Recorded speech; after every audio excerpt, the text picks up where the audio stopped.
Fala, investidor! Tudo bom com você? Aqui quem fala é o Daniel Alvarenga, o investidor raiz, e hoje eu vou falar sobre a empresa mais polêmica e também a maior empresa da nossa bolsa, a nossa queridinha Petrobras. Então, se você quer saber mais sobre a empresa, se vale a pena ou se não vale a pena investir em Petrobras, vem comigo no vídeo até o final e aproveita logo para você se inscrever no canal, ativar as notificações e deixar a likezinha. Agora, sem mais delongas, vamos para a análise da Petrobras aqui na tela do meu computador. Bom, estou gravando esse vídeo dia 22 de março, o mercado ainda não abriu. Ontem ela caiu quase 3%, né? Uma bela queda. Se nós olharmos aqui no ano, está caindo 5,5% e nos últimos 12 meses, né? Apesar dessa queda, ela está subindo aí 53%. Deixa aqui nos comentários o que você acha sobre a empresa. Você investe em Petrobras? Você acha que Petrobras é cilada? Deixa aqui nos comentários. Bom, a Petrobras dispensa comentários, né? A empresa todo mundo já conhece, setor de petróleo, gás e biocombustíveis, código de negociação PET-R3 e PET-R4. Se você for investir, sugiro ir na 4, tá? Mais dividendos. Free float total de 58,91% das ações estão abertas ao mercado e o sócio majoritário é a União Federal com 50,2% das ações ordinárias. Então, é o que eu sempre digo, né? Sempre que eu vou analisar aqui a Petrobras, se você for investir, tem que estar ciente que o governo que manda na empresa, então pode sim ter algum tipo de interferência e nem sempre essa interferência vai ser boa para o acionista. Na verdade, na maioria dos casos, não vai ser boa para o acionista, beleza? Bom, agora eu vou entrar nos destaques financeiros da Petrobras. Vou comparar aqui o quarto trimestre, que é o resultado mais atualizado, contra o período anterior e também contra o mesmo período do ano passado, beleza? Então vamos lá. Bom, a receita da empresa, quarto trimestre contra o terceiro trimestre, a receita cresceu, crescimento de 7,6%. Lucro bruto também cresceu até mais, 9,5%, a empresa ficou mais eficiente. Quando olhamos aqui para o EBITDA recorrente, crescimento de aproximadamente 11%, muito bom, saindo de 66 para 74 bilhões, e o lucro líquido recorrente saiu de 27, né, para quase 41 bilhões, crescimento de 50%, uma bela porrada. Se nós compararmos aqui contra o mesmo período do ano passado, a receita caiu 15%, olha só, saiu de 158 bilhões para 134, apesar disso, o lucro bruto não caiu tanto, olha só, o lucro bruto caiu 5,2%. Então, nessa situação aqui, a Petrobras ela foi mais eficiente, tá? Por quê? Porque ela conseguiu uma margem bruta maior até então, tá? Apesar do resultado ter sido pior, a empresa foi mais eficiente. Quando olhamos aqui para o EBITDA ajustado, saiu de 76,7 para 74,2, uma queda de 3%, e o lucro líquido saiu de 43,7, o lucro líquido recorrente, para aproximadamente 41, uma queda de 6,3%. Se compararmos, né, contra o quarto trimestre de 2022, realmente o resultado ele deu uma piorada, mas tem justificativa, né? Se você pegar aqui, ó, o dólar médio era 5,26 contra 4,95, o Brent estava em 88, né, contra 84, e os derivados 621 contra 516. Então é normal, né, a empresa apresentar um resultado pior, digamos assim, né, um resultado um pouco mais fraco frente a um período que era muito bom, tá? Então, na minha visão aqui, o resultado do quarto trimestre foi um resultado muito bom. Vou até comentar mais para frente, né, porque apesar da empresa ter apresentado um bom resultado, teve uma queda aqui nas cotações na hora que ela divulgou esse resultado, então vou comentar sobre isso. Vou comentar também sobre o que você precisa acompanhar caso você esteja investindo ou queira investir na Petrobras, beleza? Então continua aqui comigo no vídeo e presta bastante atenção. Bom, agora eu vou entrar nos principais indicadores da Petrobras, conforme eu sempre comento aqui nos meus vídeos. Não existe uma regra fixa com base em nenhum indicador, mas eu sempre passo um parâmetro para ficar mais fácil para você entender a minha análise. Só que antes de entrar nos indicadores, eu tenho um recado para você que quer acelerar os resultados da sua carteira de investimentos para você atingir a sua liberdade financeira mais rápido. Eu estou com algumas vagas disponíveis para o meu programa de consultoria e dentro desse programa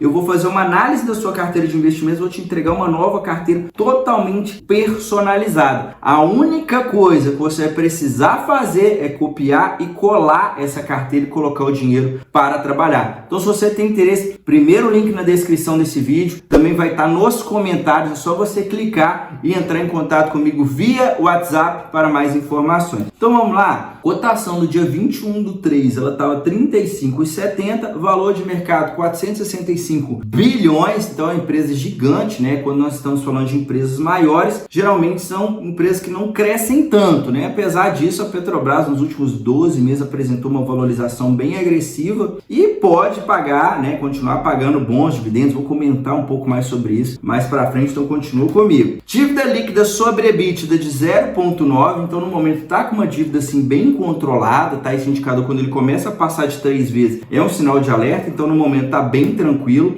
Dividend yield de 18%, é um excelente dividendo. Geralmente eu gosto de receber ele pelo menos 6%, tá? Então 18% é muito bom. O ROI de 33%, ótimo ROI, indicador de rentabilidade, quanto mais alto, melhor. Então 33%, muito bom. Margem líquida de 24% é uma excelente margem, tá? Geralmente eu gosto de empresas com pelo menos 10% em margem. Vale ressaltar que empresas com margens mais altas, com uma rentabilidade mais alta, isso mostra que ela tem algum tipo de vantagem competitiva duradoura para longo prazo, ou que ela está em um setor onde a concorrência não seja tão alta, ou as duas coisas ao mesmo tempo. No caso da Petrobras, sem dúvida alguma, é uma empresa que tem vantagens competitivas, né? O custo de extração de petróleo da Petrobras ali no pré-sal é ridiculamente baixo. Então é uma empresa assim que tem um diferencial competitivo muito forte. Indicador de preço, que é o EV sobre EBITDA, está negociando 2,5 vezes o EBITDA dos últimos 12 meses. Olhando para esse indicador, está ridiculamente barata, tá? Muito barata. Eu considero até 10 vezes ali o múltiplo de preço, nem caro, nem barato, mas mesmo de 8 a 10, 2,5 vezes, ridiculamente barato. Vale ressaltar que o risco aqui também é uma empresa que tem mais risco. Não é só olhar que tá barato, eu vou comprar. Calma lá, calma, vai com calma. Olhando aqui a cotação do Brent, que é algo muito importante de acompanharmos, né? Lá atrás o Brent era tava bem fraquinho, né? Se a gente pegar aqui lá atrás. Aí daí pra frente melhorou bastante. Nós tivemos aqui o ano de 2022, né? Foi ali no início do conflito entre a Rússia e a Ucrânia. O barril de petróleo disparou, foi muito bom ali para a empresa. Foi em 2022, lembrando aqui, em 2022 isso aqui foi muito bom aqui para a Petrobras, e depois veio a correção e estabilizou aqui em mais ou menos $82. O barril de petróleo na casa desses $80 para a Petrobras é muito bom. Geralmente ali uns $60 para cima já é um cenário favorável. Então 82 é um patamar bem interessante aqui para Petrobras, caso ela faça ali os reajustes, né? Vou falar sobre isso aqui daqui a pouquinho. Entrando no histórico de lucros e proventos, a empresa que deu alguns prejuízos, né? Tiveram alguns escândalos lá atrás, mas no geral, né, ela melhorou bastante aqui nos últimos anos, né? A gente consegue ver que o lucro cresceu bastante, pagando muitos dividendos. Então quem comprou aqui em 2020, por exemplo, que teve o início da pandemia e aí o barril de petróleo desabou, ó, se você olhar aqui, ó, esse aqui foi quando o barril de petróleo desabou, chegou próximo de $40. Então aqui foi um momento que a empresa sofreu, mas ao mesmo tempo foi uma oportunidade muito boa. A cotação ficou muito barata, quem comprou rachou de ganhar dinheiro. Olhando a história de cotações, né, saiu lá atrás de 29 centavos para aproximadamente aí 35. Não tem muito o que dizer, né? Apesar dos pesares, é aquela história, né? Podem questionar os meus métodos, mas não podem questionar meus resultados. Tá aqui, ó. Quem comprou lá atrás segurou, apesar de todo mundo falar, muita gente falar mal da Petrobras, não invista, é estatal, foi uma das empresas que mais gerou retorno, tá? Não adianta reclamar, não adianta ficar falando contra os fatos. Isso aqui é um fato, tá? Porém, vale ressaltar também que, olha só, mais ou menos de 2008, cotação aqui mais ou menos de 13, 14 reais, ela chegou a próximo de 2 reais, derreteu. Vale ressaltar que essa cotação está ajustada pelos dividendos, desdobramento, bonificação, etc. Então, esse aqui é o retorno total, já considerando os dividendos. Mas o que eu quero mostrar aqui é que é uma empresa altamente cíclica e estatal. Então, tem dois riscos aqui, né? Então, quando o petróleo cai, ou então quando tem algum problema ali de ingerência por parte do governo, a empresa pode ficar ali vários anos em queda. Então, se você for investir, tem que estar ciente disso, que é um ativo arriscado, porque senão você vai comprar na alta e vender na baixa. Tem que ter uma estratégia para você investir em Petrobras. Não é sair só comprando e achando que é só alegria, não. Bom, agora eu vou entrar no histórico dos resultados da Petrobras desde 2015 até o consolidado ano de 2023. Você que está acompanhando aqui até agora, deixa likezeira. Eu vou deixar aqui a minha opinião, vou te explicar o que você precisa acompanhar na Petrobras, beleza? Então vamos lá. Bom, a receita saiu de 321 para 511 bilhões, um monstro, né? O EBITDA saiu de 25 bilhões para 255 bilhões, o lucro líquido de 34 bilhões para 124 bilhões. Então, um monstro, né? Não tem muito o que falar. Porém, né, se a gente olhar aqui, poxa, o resultado de 2022 da receita caiu, né? O EBITDA saiu de 362 para 255 bilhões, o lucro líquido de 188 para 124 bilhões. Piorou? Piorou. Porém, é aquilo que eu mostrei lá no ano de 2022, foi um cenário extremamente positivo, porque o barril de petróleo disparou. Então isso aqui foi muito bom para a Petrobras. No geral, se você pegar aqui, ó, esse EBITDA é o terceiro melhor da história aqui dos últimos anos. E se você comparar com o que estava no passado, a empresa melhorou bastante. Então sim, apesar do resultado ter vindo um pouco mais fraco que de 2022, ainda foi um excelente resultado, principalmente considerado ao preço que a Petrobras estava negociada ali no início do ano e que continua sendo negociada agora, apesar de toda essa alta. Continuo reforçando que Petrobras está barata, tá? Mesmo depois de toda essa alta. Olhando para as margens, né, a margem melhorou bastante. Olha a margem EBITDA, que é muito importante da gente acompanhar, tá? A margem rodando ali próximo de 35, de lá para frente foi só alegria, a margem aumentou bastante, até mesmo em 2020 ali teve um período mais fraco do Brent, ainda assim a margem EBITDA ficou muito boa. O lucro você não precisa ficar preocupando muito, porque tem efeitos aqui não caixa, tá? Que distorcem esse lucro. O mais importante é você acompanhar aqui o EBITDA e o endividamento.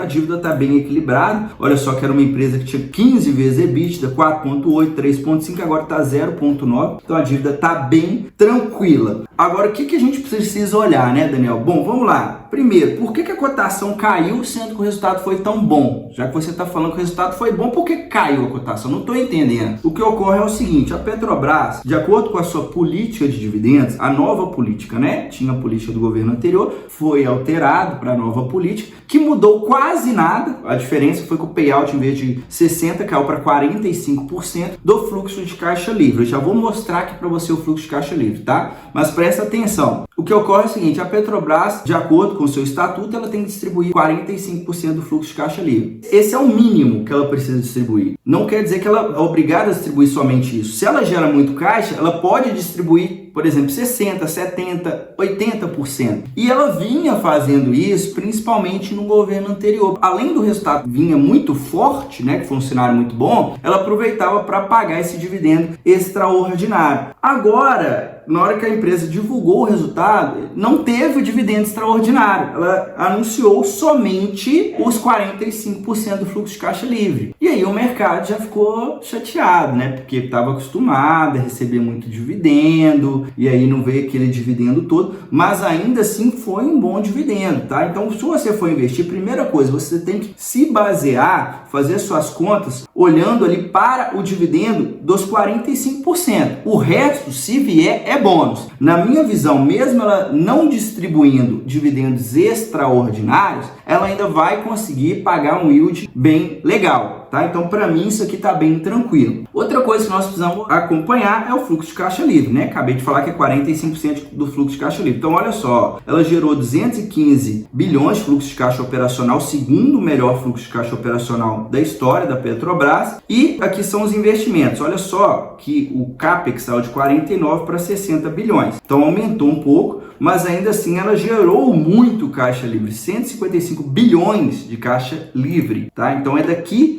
que vem os dividendos. Então, se esse investimento aumentar muito, o que vai acontecer? O fluxo de caixa livre vai ser menor e ela vai pagar menos dividendos. Daniel, isso é ruim? Não necessariamente. O que nós precisamos prestar atenção é os investimentos que a empresa vem fazendo. O CEO da Petrobras, Jean Paul Prats, já comentou, né, que pretende fazer essa transição energética, Ao meu ver, não é algo ruim a empresa fazer essa transição energética, né, para energias renováveis, todavia que seja algo feito gradativamente, né? Eu acho uma loucura a empresa pegar esse fluxo de caixa operacional, aumentar muito o investimento em negócios que a empresa não é especialista. O negócio core da Petrobras é extrair petróleo. Então, do nada, ela vai começar a investir em energia eólica, sem ter nenhum tipo de expertise, a chance disso dar errado é grande. Então, se for feito investimento com calma, eu acho que é uma boa tentativa, tá? Acho que vale sim a pena a tentativa, olhando aí para a transição energética, né? Então, algo que você precisa acompanhar bastante é o CAPEX, aonde que a empresa está investindo e como que está crescendo esse CAPEX.